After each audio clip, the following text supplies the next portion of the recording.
Mislim, zašto ne bi mene neko bilo kao predsjednik Hrvatske?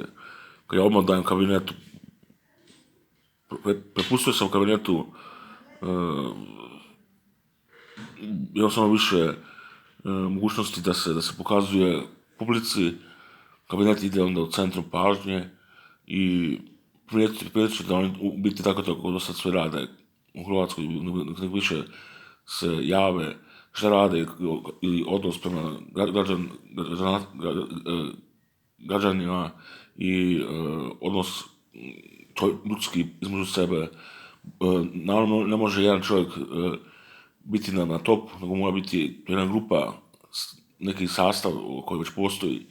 I ja sam birao kabinet i kabinet ima cijelu moju podršku. Ja bih rekao, oni su najvažniji ulogu